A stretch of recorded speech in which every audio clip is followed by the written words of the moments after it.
The truth is that the deepest and most vulnerable and intimate parts of ourselves are where our greatest magic lies.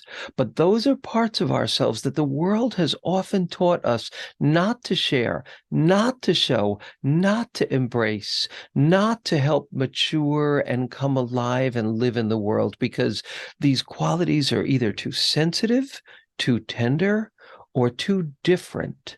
And so we learn to be ashamed of them, but they hold the keys to our greatness and they hold the keys to our success in love. Hence, and I'd love you to write this down underneath that myth, your deepest insecurities reveal your greatest gifts, and you're going to discover how that is true. Okay, so this is a map here that is a map of all of our journey together.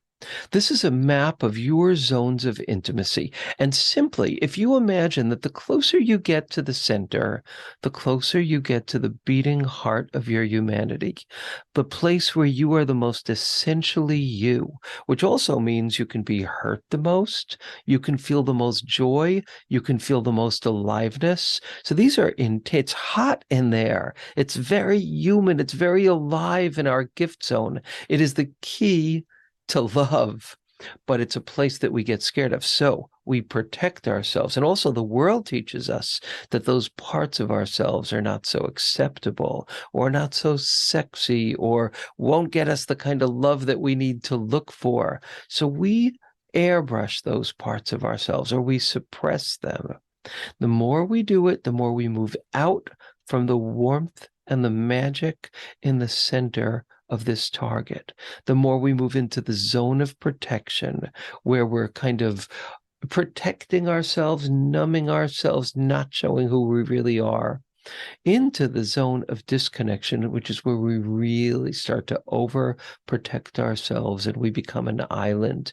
We disconnect. There's a great sense of emptiness that goes with that.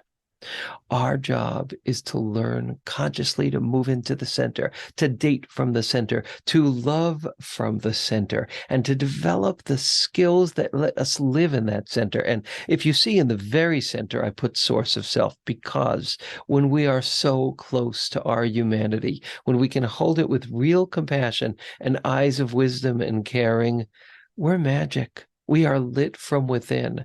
We are touching something greater and something sacred.